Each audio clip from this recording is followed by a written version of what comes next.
Salah satunya dengan merambah pasar ekspor baru di kawasan Asia Tenggara dan Afrika untuk mengisi kekosongan yang ditinggalkan negara-negara pemasok yang terdampak perang.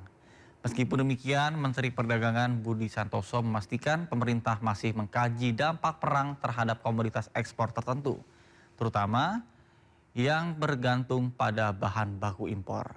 Selain itu, pemerintah akan menggelar pertemuan dengan para eksportir untuk menggali lebih dalam terkait dengan kendala teknis yang dihadapi di lapangan, termasuk keluhan dari asosiasi logistik biaya lonjakan biaya pengiriman hingga 100% akibat konflik. Geopolitik itu biasanya nanti akan merubah peta perdagangan. Nah, ketika global supply chain yang terganggu, ini secara global kan pasti ada yang ekspornya terhambat, termasuk juga impornya terhambat.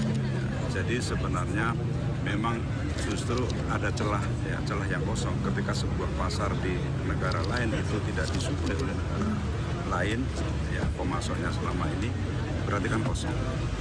Nah, kita ingin memanfaatkan itu, ya wilayah-wilayah yang kosong, tapi kita juga harus jeli ya mempertimbangkan kita survei benar apakah daerah itu memang tidak terganggu.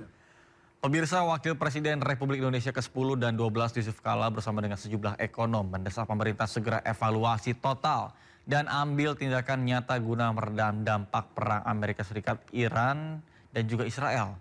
Bahkan JK menekankan di tengah ketidakseimbangan fiskal, keberanian menentukan prioritas anggaran yang memacu pertumbuhan ekonomi masyarakat jauh lebih mendesak daripada program non-produktif.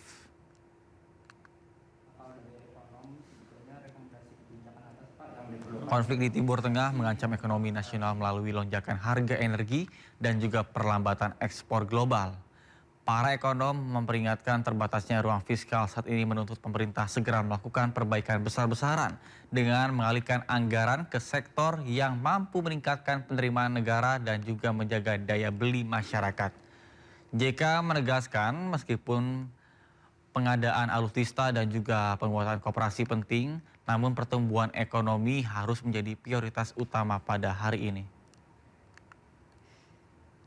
Dalam kondisi di mana negeri mengalami ketidakseimbangan fiskal, artinya defisit besar, maka solusinya antara lain ya turunkan pilih pembiayaan yang dapat memajukan negara, yang pembangunan dan masyarakat, dan bagaimana menaikkan penerimaan, itu aja.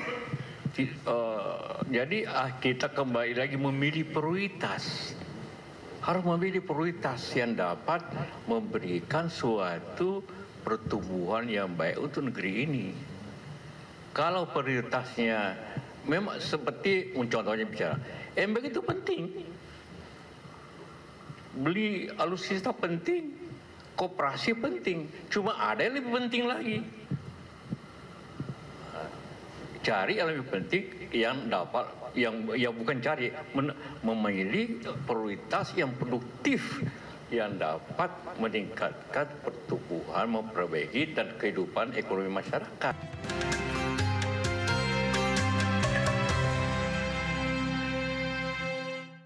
Pemirsa, ribuan warga war tiket mudik gratis di kantor Dinas Perhubungan Jawa Timur pada Minggu dini hari.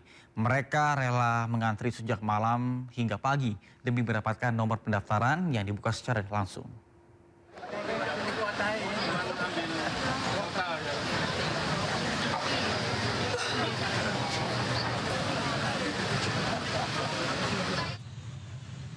Ribuan warga berbondong-bondong mendatangi kantor Dinas Perhubungan Jawa Timur pada Minggu dini hari untuk mendaftar mudik gratis yang digelar oleh pemerintah Provinsi Jawa Timur.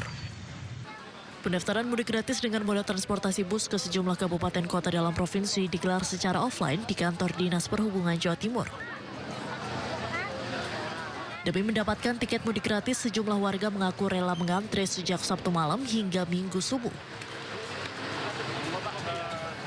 Akibat tingginya antusiasme warga mendaftar mudik gratis secara offline, banyak warga yang tak mendapatkan tiket karena kehabisan nomor pendaftaran.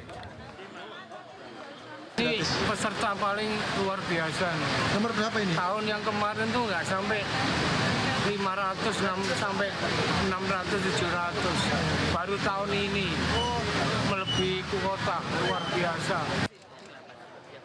Pada program mudik gratis Pemprov Jatim tahun ini, Dinas Perhubungan Jawa Timur melayani 17 trayek di 20 kabupaten kota di Jawa Timur untuk armada bus antar kota dalam provinsi dengan kuota 4.000 kursi. Untuk kuota mudik gratis ini untuk AKDP itu ada 4.000. Jadi ada pendaftaran online dan offline. Untuk komposisinya untuk online itu 40%, sedangkan untuk offline itu 60%. Memang ada beberapa jurusan yang menjadi favorit untuk pemudik, mungkin di antaranya ke Ponorogo, ke Pacitan, ada yang ke Banyuwangi via Jember, itu banyak sekali. Terus kemudian yang ke arah Tulungagung, Trenggalek. Pemberangkatan mudik gratis moda transportasi bus dari Surabaya ini akan dilaksanakan pada tanggal 19 Maret 2026 mendatang oleh Gubernur Jawa Timur Khofifah Indar Parawansa. Dari Surabaya, Harita Bayong, iNews melaporkan. Pemirsa, jelang arus mudik Lebaran 2026, perbaikan di sejumlah titik ruas jalan tol Palikanci, Kabupaten Cirebon, Jawa Barat terus dikebut. Perbaikan jalan ditargetkan selesai 10 hari sebelum Lebaran.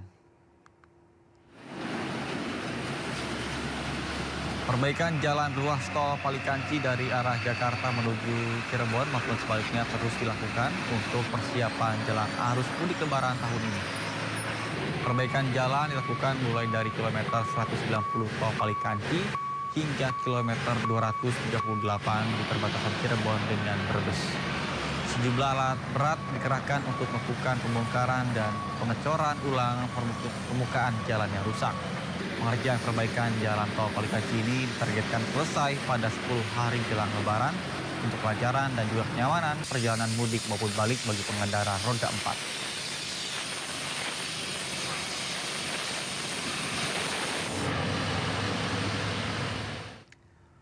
Pemirsa, jelang masa angkutan Lebaran 2026 sebanyak 178.000 tiket sudah terjual di PT KAI Daop 2 Bandung.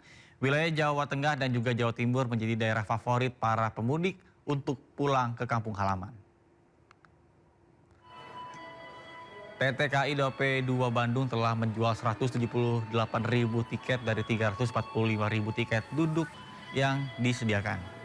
Untuk mengantisipasi lonjakan penumpang, PT KAI Daop 2 Bandung menambah 4 rute perjalanan. Di antaranya adalah 2 perjalanan Bandung-Solo Balapan, Bandung-Kutorarjo, dan juga Bandung-Surabaya.